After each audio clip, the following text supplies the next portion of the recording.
Dua orang ini apakah suku Viking? Sebagian orang menganggap bahwa Erling Haaland itu suku Viking karena dia lahir di Norwegia kan. Tapi Ibrahimovic pun dia juga orang Swedia. Apakah dia juga seorang suku Viking? Tapi pertanyaan ini sejak awal memang salah. Karena Viking bukanlah sebuah suku, bukan ras atau bukan nama suatu bangsa. Jadi kalau Viking bukan ras atau bukan suku, lalu siapa sebenarnya orang-orang yang selama ini kita sebut sebagai Viking? Selama bertahun-tahun, film, game, bahkan buku sejarah populer membuat banyak orang menganggap bahwa Viking adalah sekelompok manusia berambut pirang yang tinggal di Skandinavia. Padahal kenyataannya, kata Viking sendiri lebih mirip sebuah aktivitas. Seseorang bisa menjadi petani, beberapa bulan kemudian ikut berlayar merampok, lalu pulang lagi menjadi petani. Mereka tidak berhenti menjadi orang yang sama. Yang berubah hanyalah pekerjaannya. Karena itu, tidak semua orang Nordik adalah Viking. Dan tidak semua Viking harus terus hidup sebagai Viking. Ia mirip seperti kata bajak laut. Tidak ada bangsa bajak laut.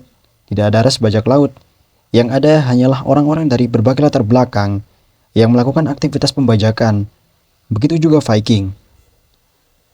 Kalau Viking hanyalah sebuah pekerjaan, lalu siapa sebenarnya orang Nordik itu? Dan apakah semua orang yang lahir di negara Nordik otomatis merupakan keturunan Nordik? Jawabannya belum tentu. Contohnya Zlatan Ibrahimovic. Zlatan memang lahir di Swedia, namun ayahnya berasal dari Bosnia, sedangkan ibunya berasal dari Kroasia. Artinya, secara etnis Zlatan bukan berasal dari rumpun Nordik asli. Berbeda dengan Erling Haaland, keluarganya berasal dari Norwegia. Secara garis keturunan, Haaland memang termasuk etnis Nordik modern. Kalau begitu, sejak kapan sebenarnya orang-orang Nordik itu ada? Apakah mereka memang muncul begitu saja di Norwegia? Atau mereka sebenarnya berasal dari tempat lain? Dan yang lebih mengejutkan lagi, ternyata asal-usul mereka bisa ditelusuri ribuan tahun ke belakang, bahkan sebelum ada yang namanya bangsa Viking. Kalau kita mundur sekitar 2000 tahun yang lalu, Eropa ternyata belum dipenuhi negara seperti sekarang. Belum ada Norwegia, Swedia, Denmark, atau Islandia. Yang ada hanyalah ratusan kelompok manusia dengan bahasa dan budaya yang berbeda-beda. Dan salah satu kelompok terbesar saat itu adalah bangsa Germanik. Ketika mendengar kata Germanik, banyak yang langsung mengira bahwa itu Jerman. Padahal, Jerman modern bahkan belum ada saat itu. Germanik bukanlah nama negara, melainkan sebuah kelompok etnis dan bahasa yang tersebar di berbagai wilayah Eropa Utara. Dari kelompok inilah muncul tiga cabang besar, East Germanic, West Germanic, dan North Germanic. Nah, orang-orang North Germanic inilah yang nantinya berkembang menjadi nenek moyang masyarakat Nordik modern. Lalu mereka tinggal di mana? Kalau melihat peta sekarang, wilayah mereka mencakup hampir seluruh semenanjung Skandinavia, mulai dari Norwegia, Swedia, Denmark, kemudian meluas ke Kepulauan Faroe, Islandia, sampai Greenland. Tapi, ada satu negara yang sering membuat orang bingung, yaitu Finlandia. Secara geografis, Finlandia memang termasuk kawasan Nordik. Namun secara bahasa, mereka justru sangat berbeda. Kalau ada orang Norwegia, Swedia, atau Denmark berbicara menggunakan bahasa dari keluarga Germanic, orang Finland justru menggunakan bahasa dari keluarga Finno-Ugric. Keluarga bahasa yang sama sekali berbeda. Simpelnya, negara Finlandia sekarang merupakan bagian daripada keluarga Nordik, tetapi mereka sebenarnya memiliki budayanya sendiri. Sekitar akhir abad ke-8, tepatnya ketika sekelompok pelaut dari Skandinavia mulai berlayar ke berbagai penjuru Eropa, mereka berdagang, menjelajah, mendirikan pemukiman, dan kadang juga menjarah. Sejarah paling terkenal terjadi pada tahun 793 Masehi, ketika sebuah biara di Lindisfarne, Inggris, diserang oleh para penyerang dari laut. Peristiwa ini sering dianggap sebagai awal dari zaman Viking. Menariknya, orang-orang itu tidak pernah menyebut diri mereka sebagai bangsa Viking. Mereka tetaplah orang Denmark, orang Norwegia, atau Swedia. Sedangkan kata Viking lebih sering digunakan untuk menggambarkan aktivitas berlayar, berdagang, atau melakukan ekspedisi. Orang-orang Nordik tentunya memiliki bahasa, budaya mereka sendiri, atau bahkan kepercayaan dan agama mereka sendiri. Hubungan mereka sangatlah luas di seluruh dunia, sampai-sampai mereka pernah berinteraksi dengan orang-orang Kristen atau orang-orang Islam pada saat itu. Sebelum mengenal agama Kristen, orang-orang Nordik memiliki kepercayaan yang sama sekali berbeda. Mereka mempercayai dewa-dewa seperti Odin, Thor, Freya, dan Loki. Menurut kepercayaan mereka, para dewa tinggal di Asgard, sedangkan manusia hidup di Midgard, dua dunia yang dihubungkan oleh sebuah jembatan pelangi bernama Bifrost. Bahkan, hari-hari dalam bahasa Inggris yang kita gunakan sampai sekarang masih menyimpan jejak kepercayaan itu. Contohnya Thursday berasal dari Thor's Day, Wednesday berasal dari Woden's Day, nama lain dari Odin dalam tradisi Anglo-Saxon. Friday dikaitkan dengan Frigg atau Freya. Artinya, meskipun agama Nordik kuno sudah lama menghilang, jejaknya masih ada sampai saat ini. Memasuki abad ke-10, perlahan semuanya mulai berubah.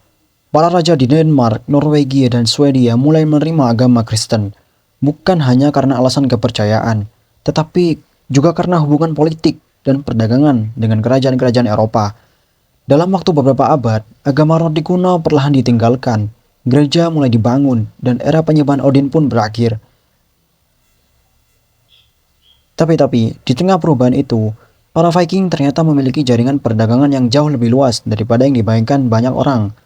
Kebanyakan film hanya memperlihatkan mereka menyerang Inggris, padahal banyak kapal Viking justru berlayar ke arah timur, menyusuri sungai-sungai di Eropa Timur, melewati wilayah yang sekarang menjadi Rusia dan Ukraina, hingga akhirnya berdagang dengan dunia Islam. Bahkan ribuan koin perak dari kekhalifahan Abbasiyah pun pernah ditemukan di wilayah Skandinavia. Ini menunjukkan bahwa hubungan dagang antara kedua dunia memang benar-benar terjadi. Contoh lain bahwa Viking pernah berhubungan dengan dunia Islam, yakni ditemukannya sebuah cincin dari makam perempuan Viking di Birka, Swedia. Pada batu cincinnya terdapat tulisan Arab kuno yang oleh sebagian ahli dibaca sebagai lafaz Allah. Para ahli menjelaskan bahwasannya kemungkinan cincin tersebut merupakan barang dagangan atau benda berharga yang berpindah tangan melalui jalur perdagangan antara Skandinavia dan dunia Islam. Sama seperti ribuan koin Arab yang juga ditemukan di kawasan Nordik. Jadi penemuan ini lebih menunjukkan bahwa orang Nordik memiliki hubungan dagang yang sangat luas. Bukan bukti bahwa seluruh masyarakat Viking memeluk agama tertentu. Kadang sebuah benda kecil mampu membuktikan bahwa dua peradaban yang jaraknya ribuan kilometer ternyata pernah saling terhubung. Kalau begitu, setelah ribuan tahun berlalu, apa yang sebenarnya masih diwariskan oleh bangsa Nordik sampai hari ini? Ternyata bukan hanya cerita tentang Viking, tetapi juga bahasa mereka. Ada hal unik, sebuah negara yang bahasanya dianggap seperti mesin waktu menuju era Viking.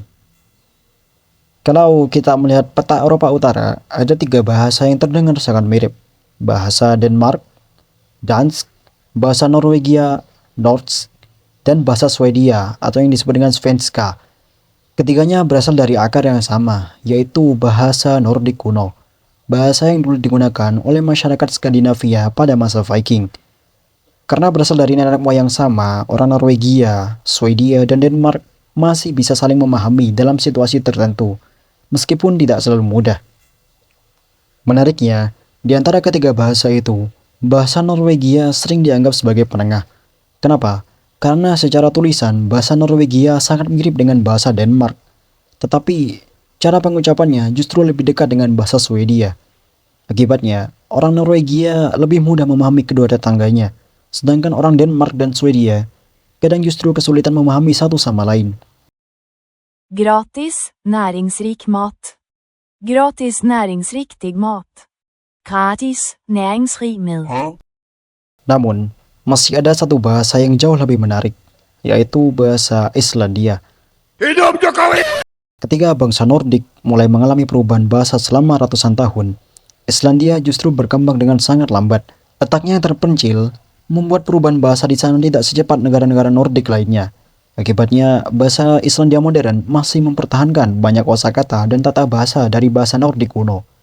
Banyak ahli bahasa menyebutnya sebagai bahasa modern yang paling dekat dengan bahasa yang digunakan oleh orang-orang Viking. Artinya, ketika orang Islandia membaca kisah-kisah kuno yang ditulis sekitar 800 tahun lalu, mereka masih bisa memahaminya jauh lebih mudah dibanding masyarakat Nordik lainnya. Bahkan saja, kalau orang Indonesia hari ini masih bisa membaca naskah dari zaman Majapahit tanpa perlu diterjemahkan.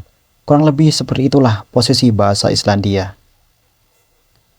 Dulu nama Nordik identik dengan kapal perang, penjajahan, ekspedisi laut. Tetapi hari ini ketika kita mendengar nama Norwegia, Swedia, Denmark atau Islandia, yang terbayang justru negara dengan tingkat pendidikan tinggi, kesejahteraan yang baik, demokrasi yang kuat, dan kualitas hidup terbaik di dunia. Sulit membayangkan bahwa leluhur mereka pernah menjadi pelaut yang ditakuti hampir seluruh Eropa.